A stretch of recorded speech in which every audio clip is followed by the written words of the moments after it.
আজ আর good morning নয়, good evening বন্ধুরা। আজকের ভিডিওটা শুরু করলাম এই সন্ধেবেলা থেকে। আর সন্ধেবেলা দেখো আকাশ করছে, দেখো মিরিন্ডা আর মনে হয় স্প্রাইট দুটোকে একসাথে করে ওনাকে মকটেল বানাচ্ছে। একটু একটু করে দুটোরই ছিল।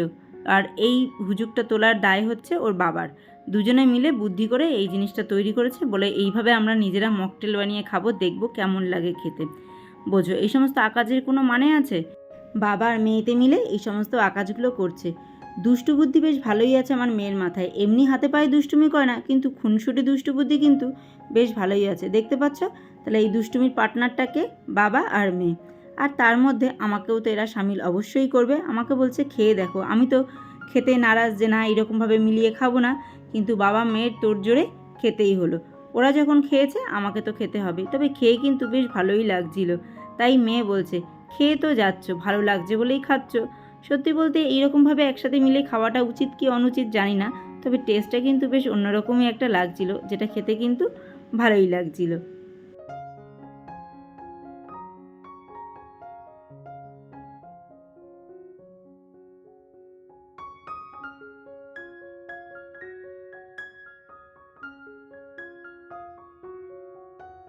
ভেবো না আবার কোল্ড ড্রিঙ্কসটা খাওয়ার পরে পরেই চাটা করতে এসেছি। কোল্ড ড্রিঙ্কসটা যখন খেয়েছি তখন অনেকটাই দিনের আলো ছিল। এখন অনেকটাই সন্ধে হয়ে গেছে, বাইরেটা দেখা যাচ্ছে বুঝতেই পারছো। আর অনেক দিন পরে একটু দুধ চা তৈরি করলাম। আসলে আমাদের এখানে ওয়েদারটা এখন একটুখানি মানানসই ওয়েদার আছে। তো বেশ অনেক দিন হয়ে গেছে দুধ চা খাওয়া হয় না। তো কর্তামশাই বেরিয়ে একটু দুধটা নিয়ে আসলো। তা বললো চলো আজকে দুধ চাই করো। আর সত্যি বলতে কি সকালবেলা তো তোমাদের সাথে ভিডিও শেয়ার করিনি। সকালের দিকে আমাদের এখানে বেশ ভালোই একটু বৃষ্টিও হয়েছে। আর দেখো আমার কাপ কিন্তু পাল্টে গেছে। সেই যে নতুন কাপগুলো মেলা থেকে কিনে নিয়ে এসেছিলাম অনেক দিন আগে, সেইগুলোই ইউজ করছি। আর পুরনো কাপগুলোর মধ্যে একটা কাপ কিন্তু ভেঙেও গেছে।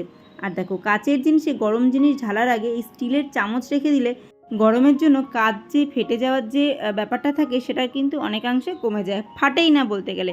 এই জিনিসটা আমার খুব একটা জানা ছিল না, আমিও একজনের থেকে জেনে শিখেছি।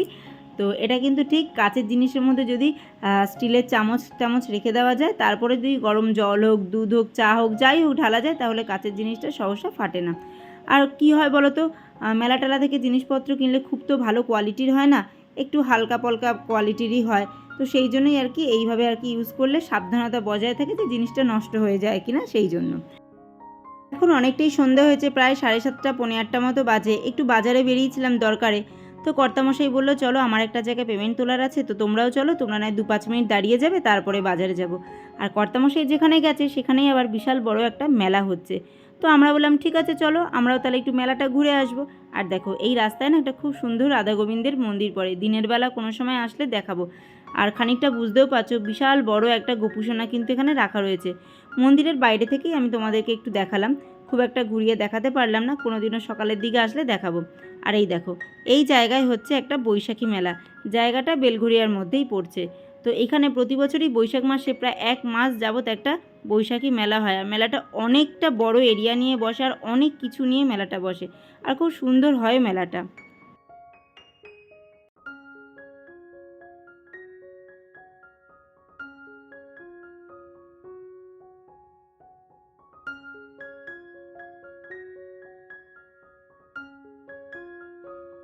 তো চলো আমি আস্তে আস্তে মেলার দিকে এগোতে থাকি, আর তোমরাও আমার সাথে মেলাটা ঘুরে নাও। তো দেখে নাও এখানে মেলাটা কতটা জাঁকজমক আর কতটা সুন্দর হয়।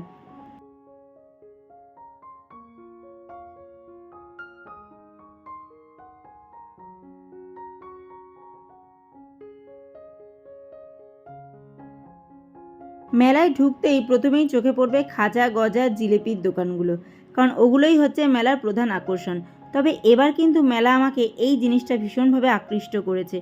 বিভিন্ন ধরনের এই যে আর্টিফিশিয়াল যে গাছগুলো আছে না, এগুলো দেখতে যেমন ভালো লাগছে তেমন দামটাও শুনেও কিন্তু ভালো লাগছে, কারণ দামটাও ভীষণ রিজনেবল রয়েছে, যেটা কিন্তু খুবই ভালো। মানে জিনিসগুলো আন্দাজে দামটা কিন্তু খুবই সুন্দর ছিল।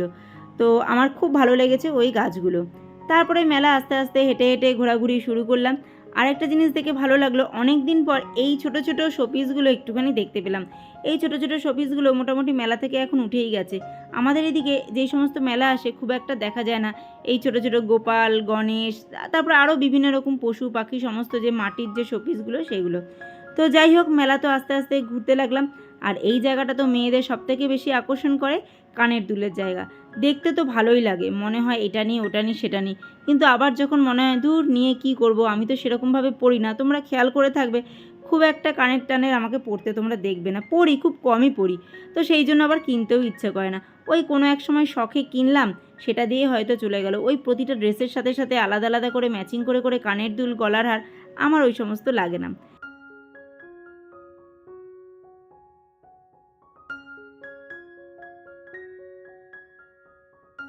ছোটোবেলায় এই জায়গার মজা তো মনে হয় প্রত্যেকেই নিয়েছো, অনেকে বড়োবেলাতেও নেয়, কিন্তু আমি খুব একটা এই জিনিসটা পারি না, কোনো দিনই কোনো সময় একটা শটও একদম ঠিকঠাক মারতে পারিনি। তো যাই হোক, আরেকটা জিনিস দেখাই তোমাদেরকে, দেখো কত ছোট শিলনোড়াটা। মানে আমার যদি বাড়িটা কাছে হতো না ওখান থেকে, আমি মনে হয় একটা বায়না করে কিনে নিয়েই আসতাম। শিলনোড়াটা অনেকটা ছোট ছিল, কিন্তু অনেকটা তো যতই গাড়ি করে নিয়ে যাই অতটা ভারী জিনিস নিয়ে আসবো, আবার সত্যি বলতে ওখান থেকে আরও এক জায়গায় যাওয়ার কথা ছিল, তো সেই কারণেই আর কি আনতে পারিনি।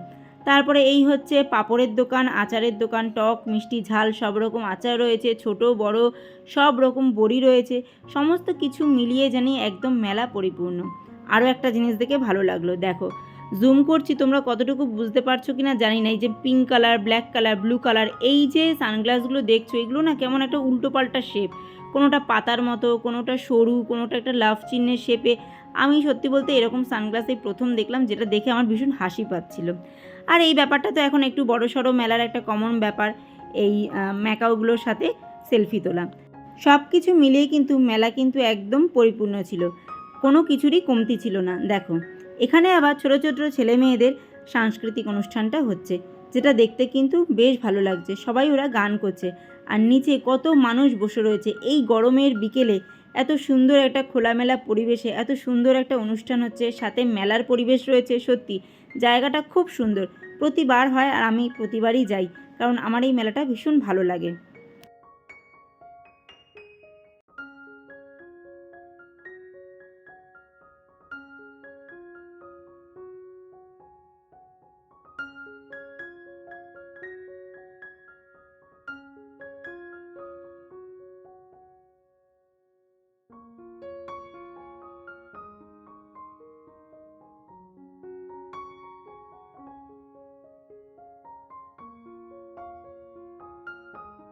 আগে মেলায় ঘুরতে গেলে এই যে জায়গাটা আছে এই জায়গাটা থেকে পালিয়ে বাঁচতাম, কারণ মেয়ে দেখলে খালি বলতো এটা চড়বো ওটা চড়বো, যেটাই দেখবে সেটাই তার চড়তে ইচ্ছা করতো। তো সেই কারণে খানিকটা এই সমস্ত জায়গাগুলো পালিয়ে বাঁচতাম। আর এখন তো চড়ার মতো কেউই নেই, মেয়েও খুব একটা চড়তে পছন্দ করে না, আর আমি তো ভয়ই পাই রীতিমতো এই সমস্ত চড়তে।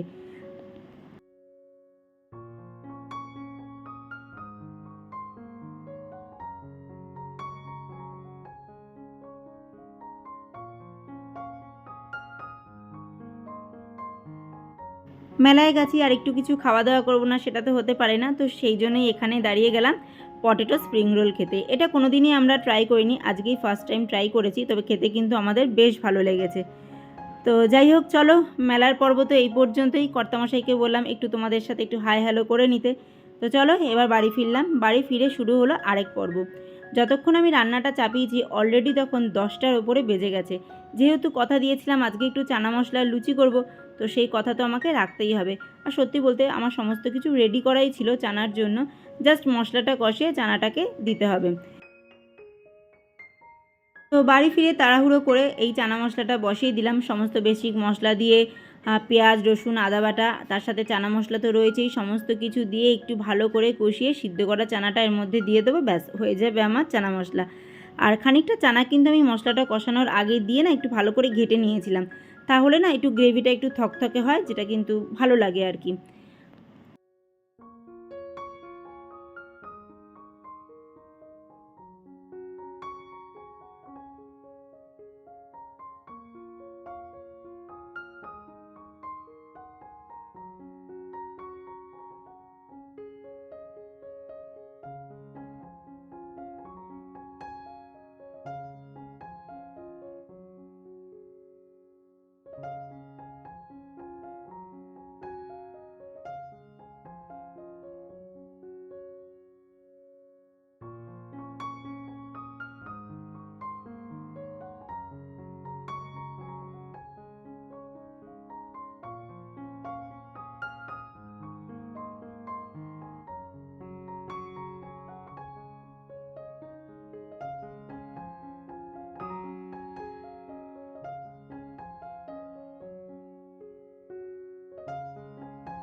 তো চলো এদিকে আমার চানাটা হতে থাক, ততক্ষণে দেখি মেয়ে কি করছে। দেখো মেলা থেকে আবার একটুখানি বইয়ের দোকানে গেছিলাম, এই জিনিসগুলো কিনবো বলেই বাড়ি থেকে বেরিয়েছিলাম। তো সেগুলো না কিনে বাড়ি ফিরে কী করে রাত্রি হয়ে গেছিলো। তো মেয়েকে বললাম যে পরের দিন কিনি, কিন্তু না, ওর খুব ইচ্ছে ক্যানভাস পেন্টিং করবে। তো সেই কারণে ক্যানভাসগুলো আজকেই কিনতে হবে। আরও অনেক দিন ধরেই বলছিল কিছু ক্যানভাস কিনে দেওয়ার কথা। আর দুদিন আগে যেহেতু ওই যে হ্যারি পটারের থিম যে এক্সিবিশনটা হয়েছে সেটা দেখে এসছে, তার থেকে তো মেয়ের আরও উৎসাহ জেগেছে যে না, ওকে এখন পেন্টিং করতে হবে, এই জিনিসগুলো কিনে দিতে হবে। তো কিছু কিছু জিনিস ছিল না, তো সেই জন্য সেগুলো নিয়ে আসলো। আর পেন্সিল টেন্সিলও একটুখানি শেষ হয়ে গেছিলো, সেগুলোও আনতে গেছিলো। তো সেই সমস্ত জিনিসগুলোই আর কি নিয়ে বাড়ি ফিরতে ফিরতে আমাদের অনেকটাই রাত্রি হয়ে গেছিলো।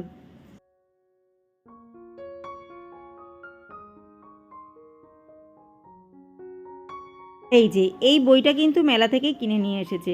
ওর মেলা থেকে জিনিস কেনা মানেই বই, যেখানে যাবে বই দেখলে বই কিনবেই। আর দেখো জোর কদমে চলছে ময়দা মাখা, কারণ অনেকটা রাত্রি হয়ে গেছে, যত তাড়াতাড়ি ময়দাটা মাখা হবে তত তাড়াতাড়ি লুচিটা হয়ে যাবে। কারণ চানা মশলা আমার ওইদিকে প্রায় হয়ে এসেছে, ময়দাটা মেখে লুচিটা করলেই আমাদের ডিনারটা কমপ্লিট করতে হবে।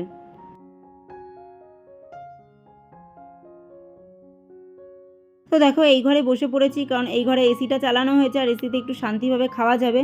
তো এইখানে মেয়ের জন্য দুটো হালকা করে পরোটা ভেজেছি, মানে হালকা মানে অল্প তেল দিয়ে পরোটা করেছি। আসলে ও লুচিটা খেতে চায় না, আর ময়দা যেহেতু করা হয়েছে ময়দা দিয়ে আর কি, তো সেই জন্য ওকে বললাম শুধু রুটি করলে ওটা শক্ত হয়ে যাবে, অল্প একটু তেল দিয়ে তোকে করে দিতে বললো, ঠিক আছে দাও।